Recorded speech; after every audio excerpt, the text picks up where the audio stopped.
দীর্ঘদিন ধরে এই ক্যাম্পাসে যে গণতান্ত্রিক লড়াই লড়ে এসেছি, আমরা দীর্ঘদিন এই ক্যাম্পাসে নারী পুরুষের সাম্যের কথা বলে এসেছি, আমরা আদিবাসী বাঙালি সাম্যের কথা বলে এসেছি, আমরা ডিফারেন্টলি এবল মানুষদের অন্তর্ভুক্তির কথা বলে এসেছি। আমরা এই ক্যাম্পাসে শুধু মানুষ নয়, এই ক্যাম্পাসের যে পরিবেশ, এই ক্যাম্পাসের যে পশু পাখি, তাদের কথা বলে এসেছি। সেই সর্বপ্রাণের সম্মিলন ঘটানোর জন্য আমরা যে অন্তর্ভুক্তিমূলক প্যানেল নির্মাণ করেছি, সেই প্যানেলের শুভযাত্রা গতকাল থেকে শুরু হয়েছে। আপনারা দেখতে পাচ্ছেন সামাজিক যোগাযোগ মাধ্যমে আমাদের প্যানেল নিয়ে প্রচুর পরিমাণে কুৎসা, প্রচুর পরিমাণে বিষোদ্গার হচ্ছে। এই বিষোদ্গার আমাদের আশা জাগায়।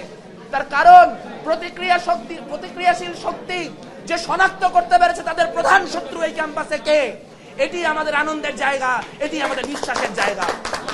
আমরা বিশ্বাস করি ক্যাম্পাসের নানান রকম রাজনৈতিক মত পথের মানুষকে সমন্বিত করে ৭১ এবং ২৪-এর যে গণহত্যাকারী শক্তি, তাদের বিরুদ্ধে অবস্থান জারি রেখে ক্যাম্পাসের শিক্ষার্থীদের যে গণতান্ত্রিক আশা আকাঙ্ক্ষা, তাদের যে আবাসনের, শিক্ষার, স্বাস্থ্যের সংকট, তার বিরুদ্ধে যে লড়াই, সেই লড়াইয়ে আমাদের অগ্রণী ভূমিকা আমাদেরকে আগামী ৯ সেপ্টেম্বর বিজয়ী করে তুলবে।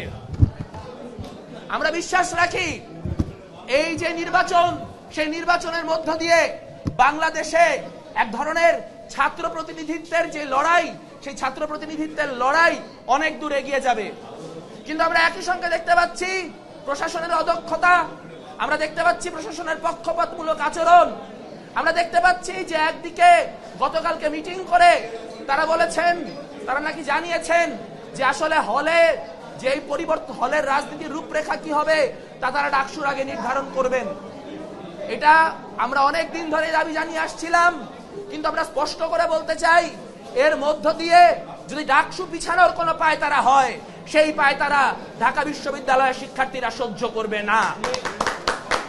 সকল দাবি দাওয়া মেনে নিয়ে নির্বাচনের জন্য একটি ফেয়ার গ্রাউন্ড তৈরি করে ৯ সেপ্টেম্বরই এই নির্বাচন অনুষ্ঠিত করতে হবে এবং সেই নির্বাচনে বাংলাদেশের সকল প্রান্তিক জনগোষ্ঠীর মানুষ আমাদের সমর্থন করবেন, আমাদের পাশে দাঁড়াবেন এবং ঢাকা বিশ্ববিদ্যালয়ের ভোটাররা আমাদের ভোট দেওয়ার মধ্য দিয়ে বিজয়ী করবেন।